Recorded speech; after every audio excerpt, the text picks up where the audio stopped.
आज की वीडियो में हम बहुत ही ज्यादा important Neisseria gonorrhoeae, Neisseria meningitidis और लास्ट में एक हम ट्रेपोनियम पेलिडियम, ठीक है। तो ये तीन आज मेजर बैक्टीरियाज कंप्लीट करेंगे और ये बहुत ही इंपॉर्टेंट होता है, इस पे क्वेश्चंस बनते ही हैं और बहुत ज्यादा प्रेवलेंट भी है, ठीक है। तो आपको ये तीनों ही चीजें पता होनी चाहिए। आप सबने ये तीनों डिजीज सुनी भी होगी, गोनोरिया, मेनिंजाइटिस और अपना सिफिलिस, ठीक है। तो ये आपने सुना भी होगा। तो आज हम इसकी पूरी पैथोजेनिसिटी देखेंगे कि कौन सा बैक्टीरिया है जो ये कॉज करता है, उसके बारे में समझेंगे और बहुत ही ज्यादा इन्फॉर्मेटिव वीडियो होने वाली है ऑल इन ऑल। तो आज स्टार्ट करते हैं निसेरिया से। सबसे पहले निसेरिया समझते हैं, उसके बाद हम दोनों पढ़ेंगे, उसके बाद लास्ट में हम एक स्पाइरोकीट जो हम करने वाले हैं ट्रेपोनेमा वो भी कंप्लीट कर लेंगे, ठीक है।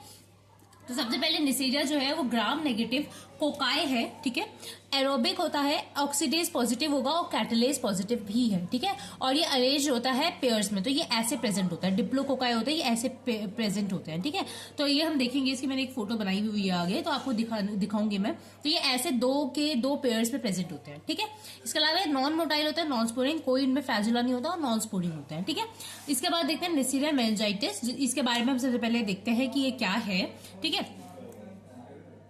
तो निसेरिया मेनिंजाइटिस की पहले अगर हम हिस्ट्री देखें तो ये जो है फर्स्ट डिस्क्राइब और आइसोलेट हुआ था इन 1887 बाय विशबर्मम, जो भी आप इसका नाम पढ़ना चाहो, from spinal cord of a patient. और ठीक है, तो ये सीएसएफ में मिला था एक पेशेंट के, ठीक है। और ये जैसे हमने बताया, ये निसेरिया पूरा ग्रुप ही non motile, non sporing, capsulated होता है, लेकिन ठीक है, these are aerobes but growth is facilitated by 5 to 10% CO2 and high humidity. तो ये चीज इंपॉर्टेंट है कि ये है तो एरोब, पर 5 से 10% अगर वहां CO2 भी प्रेजेंट होगी और हाई ह्यूमिडिटी होगी तो इनकी ग्रोथ बहुत ज्यादा फास्ट होगी, ठीक है।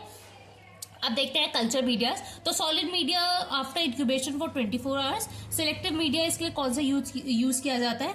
मॉडिफायर थायर मार्टिन मीडिया, ठीक है। सिलेक्टिव मीडिया आपको याद रखना है, मॉडिफाइड थायर मार्टिन मीडिया, ठीक है। इसके अलावा ब्लड अगार, चॉकलेट अगार और म्यूलर हिंटन अगार, इसके अलावा लिक्विड मीडिया यूज किया जाता है, ठीक है। तो सॉलिड मीडिया, सिलेक्टिव मीडिया में मॉडिफाइड थायर मार्टिन मीडिया और ब्लड अगार, चॉकलेट अगार, म्यूलर हिंटन अगार और फोर्थ है लिक्विड मीडिया, ठीक है। तो ये मेजर इसकी मीडियाज यूज होता है। अब देख लेते हैं बायोकेमिकल रिएक्शंस ये कौन कौन से देता है। जैसे हमने देखा कि कैटलेज पॉजिटिव है और ऑक्सीडेज पॉजिटिव भी है, ठीक है। तो ये तो होगा ही, इसके साथ साथ ये ऑक्सीडेज टेस्ट तो देगा ही। तो आप देख सकते हो, हम स्लाइड पे लेंगे इसको, 1% सोल्यूशन ऑफ ऑक्सीडेज रिएजेंट डालते हैं तो ये डीप पर्पल कलर में आ जाता है। इसके अलावा ओनली वन है that ferments maltose in addition to glucose, मतलब ये ग्लूकोज को भी फर्मेंट कर सकता है, माल्टोज को भी फर्मेंट कर सकता है। अब इसके एंटीजेनिक प्रॉपर्टीज देख लेते हैं। निसेरिया मेनिंजाइटिस, ठीक है। माइंड यू, हम निसेरिया मेनिंजाइटिस पहले कर रहे हैं, गोनोरिया हम बाद में करेंगे, ठीक है। तो मेनिंजाइटिस की एंटीजेनिक प्रॉपर्टीज क्या क्या है? तो सबसे पहले निसेरिया मेनिंजोकोकाई भी इसको कहते हैं, या निसेरिया मेनिंजाइटिस। अभी इसके अंदर कैप्सुलर पॉलीसेकेराइड एंटीजन होता है, जिसकी वजह से ये 13 सीरो ग्रुप्स में डिवाइडेड होता है, ठीक है। अब वो 13 सीरो ग्रुप्स कौन कौन से यहाँ मैंने लिखे हैं, ABC, उसके बाद XY, फिर W135, फिर 29E, ये मेजर है। इसके अलावा भी और भी होता है, तो 1 2 3 4 5 6 7 मैंने यहाँ लिखे हैं। इसके अलावा और भी होते हैं मेजर, पर यहाँ पे इतने ही हमें डिजीज के पॉइंट ऑफ व्यू से पढ़ना है। तो A जो होता है वो एपिडेमिकस होता है, बी जो होता है बोथ होता है, सी में लोकलाइज आउटब्रेक होता है, और जो 29E और W135 और Y जो सीरोटाइप्स होते हैं वो मेनिंजाइटिस कॉज करने के लिए होते हैं, ठीक है। इसके अलावा जो निसेरिया मेनिंजोकोकाई है वो based on outer membrane protein की, जैसे ये मेम्ब्रेन है तो इसके पीछे जो प्रोटीन है उसके बेसिस पे भी ये 20 टाइप्स में डिवाइड हुआ है, ठीक है। तो ये हमने इसकी एंटीजेनिक प्रॉपर्टीज और क्लासिफिकेशन देखी है अभी। अब देखते हैं पैथोजेनिसिटी। तो ये निसेरिया मेनिंजाइटिस जो है वो सबसे पहले पैथोजेनिसिटी समझने के लिए, मतलब ये हम समझ रहे हैं कि ये डिजीज कैसे कॉज करता है, ठीक है। तो क्या होता है कि ये जो निसेरिया मेनिंजाइटिस है या निसेरिया मेनिंजोकोकाई, दोनों सेम ही है, वो स्प्रेड होते हैं बाय रेस्पिरेटरी सिक्रीशन या ड्रॉपलेट्स की वजह से हमारे बॉडी में आए। कॉलोनाइज करते हैं पहले वो नेसोफेरिंग्स को, ठीक है। फेरिंग्स में 3 टाइप के होता है, नेसो और वो है ना, तो ये नेसोफेरिंग्स को पहले कॉलोनाइज करते हैं, उसके बाद मूव कर जाते हैं मेनिंजेस की तरफ, ठीक है। मेनिंजेस की तरफ मूव करने के बाद travelling directly perineural sheath of cranial nerve 1, ठीक है। तो जो क्रेनियल नर्व्स होते हैं, आपको पता होगा 12 क्रेनियल नर्व्स होते हैं, तो उसमें ये जो क्रेनियल नंबर 1 है ना, उसके पेरीन्यूरल शीथ में जाके फिर ट्रैवल करते हैं थ्रू क्रिब्रिफॉर्म प्लेट टू सब आर्कनॉइड स्पेस, और ये सब आर्कनॉइड स्पेस में फिर पहुंच जाते हैं, ठीक है, बाय ब्लड, और फिर क्या कॉज कर देते हैं वहां पे? मेनिंजाइटिस और मेनिंजियोकॉक्सीमिया, ठीक है। अब दोनों का ही मतलब समझेंगे आप। मेनिंजाइटिस आपको समझ आएगा, मेनिंजिस का इन्फ्लेमेशन, जिसमें आपको हेडेक, फीवर, नेक स्टिफनेस, ये क्लिनिकल फीचर्स आप सबको पता होंगे। मेनिंजियोकॉक्सीमिया को क्या होगा कि जब ये मेनिंजिस वाले जो ये ऑर्गेनिज्म है ये हमारे पूरे बॉडी में स्प्रेड कर जाए, और पूरी बॉडी में एक लाइक शॉक वाली स्टेज ले आए, सेप्टिसीमिया वाली स्टेज ले आए, उसको कहेंगे मेनिंजियोकॉक्सीमिया। ठीक है, तो दोनों डिजीज के बारे में हम पढ़ते हैं। ठीक है, तो ये जैसे मैंने आपको बताया था, ये कुछ ऐसे दिखते हैं डिप्लोकोकाई। तो मेनिंजाइटिस हम पहले डिजीज पढ़ रहे हैं। तो उसमें क्या होता है कि सबसे पहले जो बेसिलस होते हैं वो क्रॉस कर देते हैं ब्लड CSF बैरियर। ठीक है, और फिर वो रेप्लिकेट करते हैं और वहां पे सुपरेटिव लीजन्स कॉज कर देते हैं at the surface of spinal cord और ब्रेन में, सर्फेस ऑफ स्पाइनल कॉर्ड में, बेस और कॉर्टेक्स ऑफ ब्रेन में। ठीक है, और इस डिजीज को मेनिंजाइटिस कहते हैं। अब इसमें क्लिनिकल फीचर्स क्या आते हैं? Headache, fever, neck stiffness, photophobia. Phonophobia मतलब आवाज से भी दिक्कत होगी, फोटोफोबिया मतलब लाइट से प्रॉब्लम होगी, और ब्लाइंडनेस। ठीक है, तो ये इसके क्लिनिकल फीचर्स होता है। अब देखते हैं मेनिंजियोकॉक्सीमिया। तो उसमें क्या होता है? तो मेनिंजियोकॉक्सीमिया है जब ये जो हमारे डिप्लोकोकाइज है, ये जो नेसेरिया मेनिंजाइटिस है, ठीक है, ये जो है स्प्रेड हो जाता है पूरी बॉडी में। तो ये रिलीज करते हैं, जैसे हमने बताया कि ये जो है ये हमारे ग्राम नेगेटिव बेसिलाई है। तो ग्राम नेगेटिव बेसिलाई में एक चीज होती है जिसको कहते हैं एंडोटॉक्सिन। ठीक है, एंडोटॉक्सिन, तो ये उसकी वजह से मेनिंजियोकॉक्सीमिया डिजीज कॉज करता है। तो रिलीज करता है lipo oligosaccharide endotoxin which can cause massive inflammation, जिसकी वजह से क्या होता है, जितनी भी कैपिलरीज होती है उनकी पर्मिलिटी बढ़ जाती है और एक्टिव कोगुलेशन होता है बॉडी में। ठीक है, एक्टिव कोगुलेशन की वजह से इंटेंस DIC हो जाता है। DIC क्या होता है? डिसएमिनेटेड इंट्रावैस्कुलर कोगुलेशन। अब इस पे एक और सेपरेट वीडियो आ सकती है, पर मैं यहाँ पे अब सेपरेटली आपको बता देती हूँ इसमें होता क्या है। कुछ नहीं है, मतलब विथआउट इंजरी। आपको पता होगा प्लेटलेट का काम कहाँ होता है कि जब कहीं पे इंजरी हो रही है तो वहां पे प्लेटलेट्स वहां पे क्लॉट बना के वो इंजरी या ब्लड अगर फ्लो हो रहा है तो उसको रोकेगा। ठीक है, कि मतलब ज्यादा हैमरेज या ज्यादा लॉस ना हो जाए ब्लड का। DIC में क्या होता है कि एक्सटेंसिवली कि कहीं पे अगर नहीं भी है तो वो ऐसे ही वहां पे क्लॉट्स बन रहे हैं। ठीक है, जिसकी वजह से क्या होता है, बहुत ज्यादा प्लेटलेट्स यूज होता है, और जब असलियत की इंजरी होती है तो प्लेटलेट्स बचे ही नहीं होते हैं, या जो असली का काम है प्लेटलेट्स का वो हो ही नहीं पाता। तो वो होती है डिजीज DIC। तो यहाँ पे भी ना एक्टिव कोगुलेशन पूरे बॉडी में स्टार्ट हो गया है, जिसको कहेंगे DIC, डिसएमिनेटेड इंट्रावैस्कुलर कोगुलेशन, मतलब वैसल के अंदर, और डिसएमिनेटेड मतलब इधर उधर कोगुलेशन हो रहा है। ठीक है, जिसकी वजह से क्या होगा, प्लेटलेट डिक्रीज हो रहा है, क्योंकि प्लेटलेट का फालतू में यूज हो रहा है, थ्रोम्बोसाइटोपिनिया, और टेंडेंसी टू ब्लीड बढ़ जाएगी। ठीक है, इसकी वजह से पेटिकल रैशेस आपको दिखेंगे। तो ये है मेनिंजियोकॉक्सीमिया। ठीक है, अब इसके बाद हमने ये देख लिया, DIC की थोड़ी और कॉम्प्लिकेशंस देख लेते हैं। तो DIC जो होता है वो दैट कैन ऑल्सो कॉज हाइपोवॉल्यूमिया। ठीक है, हाइपोवॉल्यूमिक शॉक कॉज कर देते हैं, मैंने बताया शॉक की कंडीशन आ जाती है, और फ्यू डेवलप इन फल्मिनेंट मेनिंजियोकॉक्सीमिया। ठीक है, फल्मिनेंट मतलब डेंजरस, तो कुछ डेंजरस मेनिंजियोकॉक्सीमिया में भी कन्वर्ट हो जाता है। उसका मतलब क्या है, और इसको एक और डिजीज कहते हैं वॉटर हाउस फ्रेडरिच सिंड्रोम। इसमें कुछ नहीं होता है, एक ग्लैंड होता है, एड्रीनल ग्लैंड, आपको सबको पता होगा। तो ये एड्रीनल ग्लैंड की जो ब्लड वेसल्स होती है ना, उसमें इन्फ्लेमेशन रिएक्शन स्टार्ट हो जाता है। ठीक है, तो इसी वजह से लीकेज हो जाता है ब्लड में, मतलब लीकेज हो जाता है उस ब्लड वेसल में इनटू इंटेस्टाइनल स्पेस, जिसकी वजह से हाइपोपरफ्यूजन होता है, इश्चीमिया और नेक्रोसिस होता है, जिसकी वजह से एड्रीनल इंसफिशिएंसी, क्योंकि अब जो है एड्रीनल ग्लैंड के पास ब्लड नहीं आ पा रहा है, क्योंकि उनके जो ब्लड वेसल्स है उनमें रिएक्शंस हो गए, इन्फ्लेमेशन हो गया है, तो इसकी वजह से लीकेज हो रही है और एड्रीनल के पास ब्लड नहीं आया, तो इसलिए एड्रीनल इंसफिशिएंसी हो जाएगी। ठीक है, तो ये इस डिजीज को कहते हैं वॉटर हाउस फ्रेडरिच सिंड्रोम। ठीक है, अब नेसेरिया मेनिंजाइटिस का रिस्क फैक्टर क्या है? Having deficiency of C5 C9 complement protein. तो ऐसा देखा गया जिनके अंदर कॉम्प्लीमेंट प्रोटीन की कमी थी, डेफिशिएंसी थी, उनको नेसेरिया मेनिंजाइटिस की वाली डिजीज हुई है, और उसका रिस्क फैक्टर है ये। ठीक है, अब इसका देखते हैं लैब डायग्नोसिस। तो लैब डायग्नोसिस बहुत ही ईजी है, स्पेसिमेन में चेक करेंगे। कौन कौन से स्पेसिमेन लेंगे? Obviously CSF, blood, nasopharyngeal swabs, skin, scraping और पेटिकल लीजन्स। ठीक है, ये लेंगे। इसके अलावा एग्जामिनेशन ऑफ CSF करेंगे। ठीक है, और ब्लड कल्चर करेंगे, serology, detection of antibody in blood में हमें इसकी एंटीबॉडीज दिखेगी, और PCR एम्प्लीफिकेशन।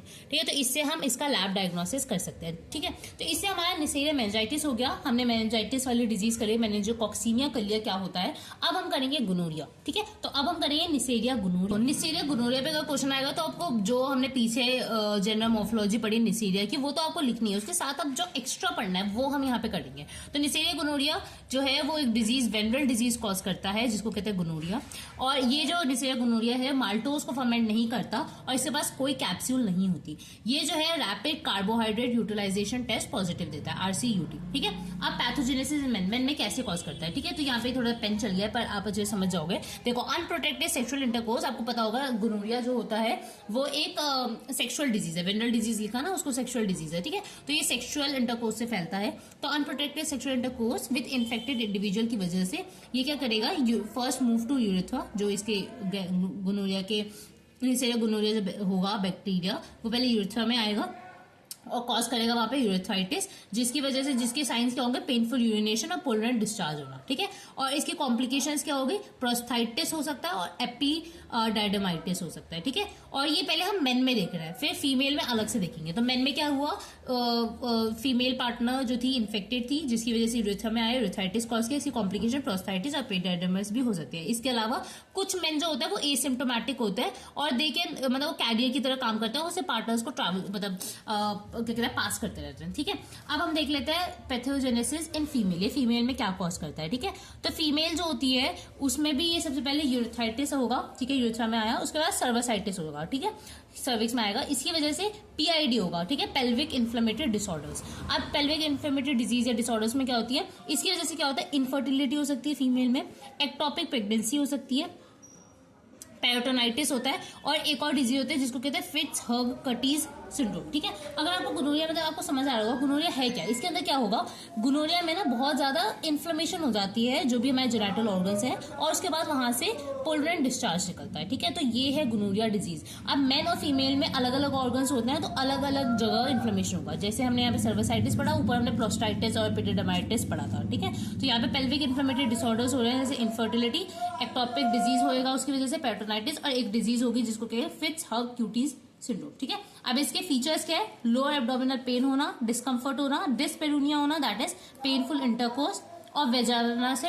डिस्चार्ज निकलना, पोलरेंट डिस्चार्ज, ठीक है। इस डिस्चार्ज को ग्लीट भी कहते हैं, GRGLEET, ठीक है, ग्लीट। और कुछ वुमेन जैसे मेन एसिम्प्टोमेटिक थे वैसे वुमेन भी कुछ एसिम्प्टोमेटिक हो सकती है, ठीक है।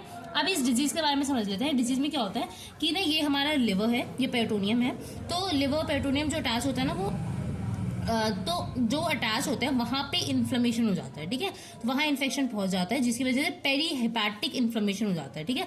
तो ये स्ट्रिंग्स जो होते हैं वो मतलब ऐसा लगेगा गिटार के स्ट्रिंग्स लाइक हो जाता है। तो ये आप इसकी फोटो देखना गूगल पे, बहुत अच्छे से आपको समझ आएगा। तो ये इस डिजीज को कहते हैं फिट्स हर्ग क्यूटी सिंड्रोम, ठीक है। अब देखते हैं कि और चीजें इससे क्या कॉज हो सकती है, ये तो हमने पढ़ लिया, इसके अलावा भी नेसेरिया गोनोरिया और भी डिजीज कॉज कर सकता है, ठीक है। तो वो क्या क्या डिजीजेस है, ठीक है। तो सबसे पहले अदर मेन प्लस वुमेन, ठीक है, क्या क्या कॉम्प्लिकेशन हो सकती है, और ये होता क्या है, डिसेमिनेटेड गोनोरियल इन्फेक्शन। इसका मतलब कि अब जो गोनोरिया का जो कोकाई है वो हमारे ब्लड में आ चुका है, ठीक है। तो उसकी वजह से क्या क्या इन्फेक्शन होगा, तो सेप्टिक अर्थराइटिस हो सकता है जो कि इफेक्ट करता है मोर देन वन जॉइंट, ठीक है, पॉलीअर्थराइटिस भी कहते हैं, और एसोसिएट होता है विद स्किन लीजन्स, टेनोस, एनोवाइटिस और मसल और टेंडन्स का इन्फ्लेमेशन होना इसमें, ठीक है।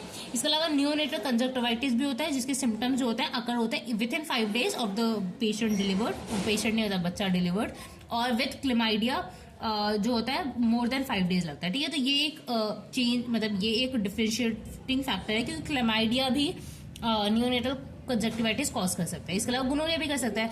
तो गुनोरिया का जो सिम्टम्स है 5 दिन के अंदर आ जाएंगे, क्लेमाइडिया के बहुत बाद में आता है 5 दिन के, ठीक है। इसके अलावा इसका क्लेमाइडियल को इन्फेक्शन भी देखने को मिला हुआ है, ठीक है। अब इसका लैब डायग्नोसिस देख लेते हैं। तो हम लैब डायग्नोसिस में ही इसके कल्चर मीडियाज भी देख लेंगे। वैसे जब आप पेपर में लिखोगे तो पहले कल्चर मीडिया अलग लिखना, उसके बाद लैब डायग्नोसिस लिखना, ठीक है, उससे अच्छा इंप्रेशन पड़ेगा, ठीक है। तो अब देख लेते हैं लैब डायग्नोसिस। सबसे पहले स्पेसिमन तो हम चेक करेंगे ही। तो स्पेसिमन कहाँ का चेक करेंगे, यूरेथ्रल स्वैब्स, एंडोसर्वाइकल स्वैब्स, ठीक है, लेंगे। माइक्रोस्कोपी में हम फ्लोरेसेंट एंटीबॉडी टेक्निक से इसको डिटेक्ट करेंगे। कल्चर, अब देखो ट्रांसपोर्ट मीडिया कौन सा यूज करते हैं, स्टुअर्ट्स मीडिया, ये इंपॉर्टेंट है, स्टुअर्ट मीडिया, ठीक है। इसके अलावा चॉकलेट अगार और म्यूलर हिंटन अगार, ठीक है। तो चॉकलेट अगार में हमने चॉकलेट अगार, म्यूलर हिंटन अगार देखा, ये एक्यूट केसेस जब गोनोरिया का होता है तो हम ये वाले अगार्स करते हैं। इसके अलावा थायरामार्टिन हम क्रॉनिक केस में करते हैं। इसके अलावा modified NYCT New York city medium भी होता है, ठीक है। इसके अलावा कॉम्प्लीमेंट फिक्सेशन टेस्ट होते हैं, PCR मॉलिक्यूलर मेथड्स होते हैं और सुपर ऑक्सेल टेस्ट होता है इसके डायग्नोसिस के लिए, ठीक है। तो ये था हमारा गोनोरिया, ठीक है। बस एक लास्ट चीज बच रही है, वो है रेजिस्टेंस। तो ये बहुत ज्यादा डेलिकेट होता है और किल्ड बाय हीट होता है, ड्राइंग और एंटीसेप्टिक। ठीक है, तो ये हीट, ड्राइंग, एंटीसेप्टिक से आराम से किल हो जाता है। Dies in 1 to 2 hour in exudates outside the body. ठीक है, in culture cocci dies in 3 to 4 days। ठीक है, कल्चर में be preserve for years if frozen quickly at 70 degree Celsius. अगर हम उस कल्चर को प्रिजर्व कर दे 70 डिग्री सेल्सियस पे, तो उसको -70 पे, तो उसको फिर भी प्रिजर्व किया जा सकता है, नहीं तो 3 से 4 दिन में वो मर जाएंगे। ठीक है, ये बेसिक था।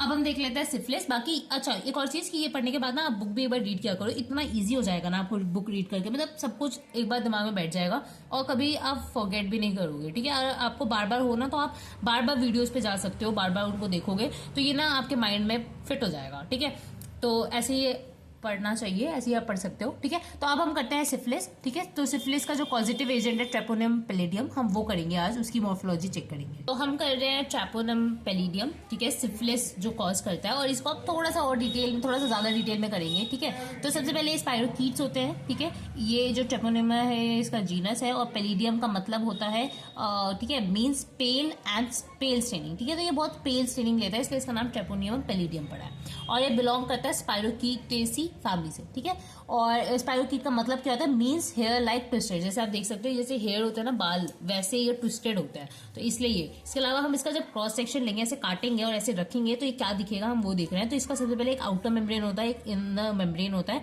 इसके अलावा 3 से 4 एंडोफ्लैजिला होता है, मतलब अंदर फ्लैजिला प्रेजेंट होता है। जैसे आप देख सकते हो, ये एंडोफ्लैजिला है, बाहर कोई फ्लैजिला नहीं आ रहा, अंदर ही फ्लैजिला है। ठीक है, इसके अलावा इनकी शेप क्या है, अराउंड 10 रेगुलर स्पाइरल्स होते हैं, ये 10 बार ऐसे स्पाइरल होते हैं हेयर की तरह। ठीक है, आप इसकी मॉर्फोलॉजी देखो, gram negative delicate obligate bacteria होते हैं, एक्टिवली मोटाइल होता है, बहुत ज्यादा मोटाइल होता है, और ये मोटाइल करते कि ये ऐसे ना ऐसे ऐसे रोटेट करेंगे, रोटेशन। ठीक है, तो ये अपने ऐसे रोटेट कर करके आगे जाएंगे, तो rotation around along the long axis backward and forward. ठीक है, रिप्रोडक्शन करता है बाय ट्रांसवर्स फिजन से। ठीक है, अब जो ट्रेपोनियम पैलिडियम है ना, वो 2 टाइप के होते हैं, पैथोजेनिक भी हो सकते हैं और नॉन पैथोजेनिक भी हो सकते हैं। ठीक है, तो pathogenic and subtypes and non pathogenic and it's subtypes. ठीक है, और इसकी स्टेनिंग देख लो, तो it can not be seen with common staining. ठीक है, अंडर माइक्रोस्कोप। ठीक है, ये कॉमन स्टेनिंग के साथ हम नहीं देख सकते।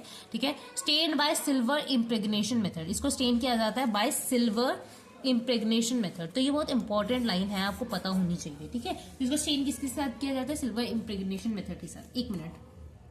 ठीक है, तो इसको स्टेन किया जाता है सिल्वर इम्प्रेग्नेशन मेथड के साथ। ठीक है, इसके अलावा फॉन्टर्न्स मेथड यूज किया जाता है। ठीक है, इसके फिल्म्स को स्टेन करने के लिए। ठीक है, और लेविडिटीज मेथड यूज किया जाता है इसके टिश्यू सिक्रीशंस को स्टेन करने के लिए। ठीक है, तो हमें क्या क्या पढ़ना है इसकी स्टेनिंग में। सबसे पहले स्टेन इसको हम नॉर्मल से नहीं कर सकते, सिल्वर इम्प्रेग्नेशन मेथड करना पड़ेगा, और फॉन्टर्नल मेथड से इसके फिल्म्स को स्टेन करने के लिए हम फॉन्टन्स मेथड यूज करेंगे, और इसके टिश्यू सिक्रीशंस को स्टेन करने का लेविडिटीज मेथड यूज करेंगे। ठीक है, अब इसका देख लो, ये जो है पॉजिटिव एजेंट है सिफिलिस का। ठीक है, अब इसका कल्टीवेशन कैसे करते हैं, it can not be grown in artificial culture media. तो देख सकते हो आप इसके साथ कितनी सारी अलग एक्सेप्शन वाली चीजें आ रही है, तो इसलिए ये वाला बेस्टलेस इंपॉर्टेंट हो जाता है। ठीक है, तो not grow in artificial culture media, और ये नॉन पैथोजेनिक ट्रेपोनिमास आर कल्टिवेबल, पर जो नॉन पैथोजेनिक होता है वो कल्टिवेबल होते हैं। ठीक है, इसके अलावा राइट्रस एक स्ट्रेन होता है that can grow on thioglycollate medium. ठीक है, तो इसी वजह से आप समझ रहे होगे कि इसका कल्चर मीडिया तो आपको याद नहीं करना, तो वो कल्चर मीडिया आपको इजी हो गया, वो चीज आप मतलब हटा सकते हो, वो चीज आपको याद नहीं करनी, क्योंकि ये कल्टिवेट हो ही नहीं सकता। ठीक है, इसके अलावा सिफिलिस देख लेते हैं। तो सिफिलिस क्या है, इसका पॉजिटिव एजेंट क्या है, ट्रेपोनियम पैलिडियम। इसका ट्रांसमिशन क्या होता है, सबसे पहले ये एक्वायर्ड सिफिलिस भी हो सकता है, कंजेनाइटल भी हो सकता है। एक्वायर्ड सिफिलिस जो होता है वो एंटर करता है वाया ब्लड फ्लूइड्स। ठीक है, एक्वायर मतलब हमने एक्वायर किया, हमें था नहीं, हमने एक्वायर किया जब हम ड्यूरिंग आवर लाइफ। ठीक है, तो वो कैसे एक्वायर कर सकता है, बाय फीटस और बाय कट्स ब्रेक्स। ठीक है, by sexual contact, oral vagina या एनल, कंटामिनेटेड नीडल से, या direct contact with skin lesions. ठीक है, इसके अलावा कंजेनाइटल जो सिफिलिस होता है वो यूट्रस और वेजाइना से हो जाता है, जैसे जो फीटस ग्रोइंग होता है, तो या फीटस डिलीवरी करते वक्त अगर वेजाइना में है, तो ये अगर वेजाइना में ये प्रेजेंट है ये बैक्टीरिया, तो हो सकता है। ठीक है, तो ये कंजेनाइटल और एक्वायर्ड हो सकता है। ठीक है, अब हम एक्वायर्ड भी आगे डिटेल में पढ़ेंगे, क्योंकि प्राइमरी, सेकेंडरी सिफिलिस और लेटेड सिफिलिस फॉर्म में इनके होते हैं। तो इससे 3 स्टेजेस होते हैं, तो तीनों स्टेजेस हम आगे देखते हैं कि क्या क्या स्टेजेस होते हैं इसके।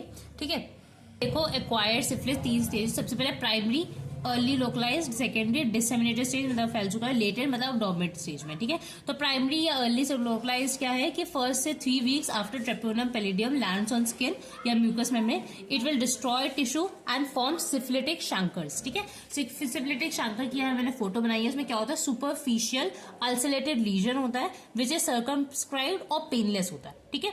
इसके अलावा इसको अगर हम ऐसे काट के देखोगे और ऐसे देखोगे तो इसमें क्या दिखेगा आपको, फ्लूइड दिखेंगे। अगर इसके अंदर जो फ्लूइड है ना उसके अंदर चेक करोगे तो स्पाइरोकीट्स दिखेंगे, और इसका जो नीचे बेस होगा वो हार्ड होगा और रेस्ड बॉर्डर्स होंगे, जो बॉर्डर होगा वो रेस्ड होगा, ठीक है। इसके अलावा इस मोस्ट कॉमन साइट जहां ये शैंकर्स बनते हैं वो कहाँ है, जेनाइटल्स, माउथ और निपल्स पे, ठीक है।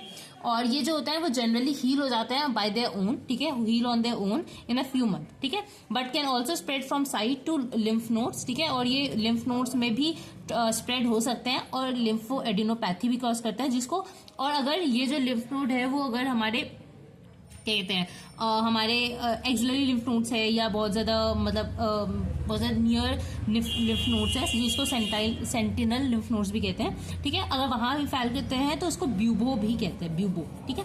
तो ये कॉज कर देता है, ठीक है, शैंकर फिर ब्यूबो, ठीक है। अब देखते हैं सेकेंडली सिफिलिस क्या होता है। तो सेकेंडली सिफिलिस जो होता है वो डिसएमिनेटेड स्टेज है, मतलब क्या कि अब जो है ब्लड के अंदर हमारे ये सिफिलिस के जो ये स्पाइरोकीट्स है वो हमारे ब्लड के अंदर आ चुके हैं, ठीक है। तो डिसएमिनेटेड स्टेज है, ये देखो आप देख सकते हो स्पाइरोकीट्स, ठीक है। 6 to 12 वीक्स आफ्टर इन्फेक्शन होता है, ये enter to blood stream after primary syphilis has occurred, ठीक है। डिसलोकलाइजेशन लेड टू स्पाइरोकिटेमिया, ठीक है। इसमें होता क्या है, जनरलाइज लिम्फोएडिनोपैथी होती है। This spirochaetemia leads to non itchy maculo papular rash, ठीक है, रैश बना देता है। और मोस्ट कॉमन साइट क्या है, ट्रंक, आर्म्स, लेग्स और जेनाइटल्स, ठीक है। और these rash can be of different types, ठीक है। पॉस्ट्यूलर हो सकता है, पैपुलर स्क्वामस हो सकता है, कॉन्डुलोमाटा लाटा होता है, ठीक है। अब इनमें फर्क क्या होता है, पॉस्ट्यूलर जो होता है वो फिल्ड विथ होता है व्हाइट फ्लूइड, पैपुलर स्क्वामस होता है वो स्केली और हार्ड होता है, कॉन्डाइलोमेटा लाटा जो होता है स्मूथ व्हाइट पेनलेस होता है, ठीक है। और ये तीनों ही जो होते हैं वो ऑल ओवर बॉडी प्रेजेंट होते हैं और make secondary syphilis most infectious stage, इसलिए जो सेकेंडरी सिफिलिस होता है वो सबसे ज्यादा इन्फेक्शियस स्टेज होता है, ठीक है। ये हो गया। अब देखते हैं लेटेंट सिफिलिस। लेटेंट सिफिलिस मतलब हमने अब उसको डॉर्मेंट स्टेज में ले आए। इसमें जो होता है, जो पेशेंट होता है वो एसिम्प्टोमेटिक होता है और जो स्पाइरोकीट्स होते हैं वो टाइनी कैपिलरीज में जाके बैठ जाता है, ठीक है। अभी लेटेंट स्टेज भी 2 टाइप के हो सकता है, अर्ली फेज और लेट फेज। इसमें जो क्लिनिकल फीचर्स होते हैं वो क्या होता है, कार्डियोवास्कुलर लीजन्स होते हैं। तो आपने सुना होगा एनोरिज्म करके कि 3rd स्टेज या टर्शियरी सिफिलिस में आपने सुना होगा एनोरिज्म्स हो जाते हैं। इसके अलावा क्रॉनिक एक मिनट आपको दिख नहीं रहा होगा, हाँ ठीक है, क्रॉनिक ग्रैनुलोमेटा होता है जिसको गुमाटा भी कहते हैं, और मेनिंजियोवास्कुलर लीजन्स होता है, ठीक है। तो ये 3 क्लिनिकल फीचर बहुत मेजर है जो लेटेंट सिफिलिस में आपको दिखेंगे, ठीक है। इसके अलावा कोई और सिम्टम नहीं होता इसमें। अब देखते हैं और क्या होता है। तो इन फ्यू केसेस जो ये लेटेंट स्टेज होता है ना वो एंटर कर जाता है इन लेट टर्शरी स्टेज जिसको क्वाटनरी सिफिलिस भी कहते हैं। जो क्वाटनरी सिफिलिस होता है वो जनरली न्यूरोलॉजिकल मैनिफेस्टेशंस कॉज करता है, जैसे टेबिस डोर्सालिस और जनरल पैलिसिस। अब टेबिस डोर्सालिस में क्या होता है, इसमें इसको हम देखेंगे, इसमें पूरे सेंसेशन और प्रॉपर रिसेप्शन ये सब लॉस्ट हो जाता है क्योंकि, और इसको ना न्यूरोसिफिलिस भी कहते हैं इस स्टेज को, ठीक है। तो ये चीज होती है। इसके अलावा अब देखो कंजेनाइटल सिफिलिस। कंजेनाइटल सिफिलिस क्या है कि मदर से फीटस में आया है, तो ये जो होता है 2 ईयर से लेस में हुआ है तो जो बच्चा होता है वो स्टिल बोर्न, और मैक्यूलोपैपुलर रैश होता है, लिवर और स्प्लीन जो होता है डैमेज होता है, ऑप्टिकल न्यूराइटिस होता है। इसके अलावा जो बच्चा होता है अगर 2 साल से ज्यादा है तो उसको सैडल नोज, सैबरशिन्स, हचिनसन टीथ आप इसकी फोटो देखना गूगल पे। इसमें क्या होता है ना, टीथ होता है बहुत ज्यादा ही ऐसे टूटे फूटे होंगे, ठीक है, ऐसा। और हियरिंग लॉस भी बच्चे को होता है, ठीक है। अब देखो इसका एंटीजेनिक स्ट्रक्चर, तो इसमें ग्रुप स्पेसिफिक एंटीजन होता है हर ट्रेपोनेमा में। इसके अलावा स्पीशीज स्पेसिफिक एंटीजन होता है which is specific to a Treponema pallidum, ठीक है। इसके अलावा इसमें एक एंटीजेनिक चीज होती है, वो होती है कार्डियोलिपिन, ठीक है, जो कि both Treponema pallidum and mammals have, ठीक है। इसके अलावा टर्शियरी सिफिलिस जो हमने पढ़ा ऊपर, जो लेटेंट फॉर्म में होता है, वो अफेक्ट कर सकता है दूसरे ऑर्गन्स को भी, जो मैंने आपको बताया, जो उसको क्या कहते हैं, क्वाटनरी सिफिलिस, ठीक है। तो वो जो हमने कार्डियोवैस्कुलर सिफिलिस पढ़ा, ठीक है, उसकी वजह से क्या होगा, एंड अर्थराइटिस हो सकता है। इन्फ्लेमेशन इज वासा वेसोरम, ठीक है, inflammation in vasa vasorum is known as endo arteritis, ठीक है। इसके अलावा सिफिलिटिक एनोरिज्म भी हो सकता है। इसके अलावा न्यूरोसिफिलिस हमने पढ़ा, ठीक है, उसमें क्या होता है, जो पोस्टीरियर स्पाइनल कॉर्ड होता है ठीक है, उसमें कैपिलरी जो उसको सप्लाई कर रही है उसमें इन्फ्लेमेशन हो जाता है। Capillary supplying back of spinal cord, उसमें इन्फ्लेमेशन हो गया जिसकी वजह से result in wasting of back of spinal cord. This disease is known as tabes dorsalis, जिसके अंदर लॉस ऑफ सेंसेशन होगी और लॉस ऑफ प्रोप्रियोसेप्शन होती है। ठीक है, और इसके अंदर एंटीरियर स्पाइनल कॉर्ड बहुत कम इफेक्टेड होता है।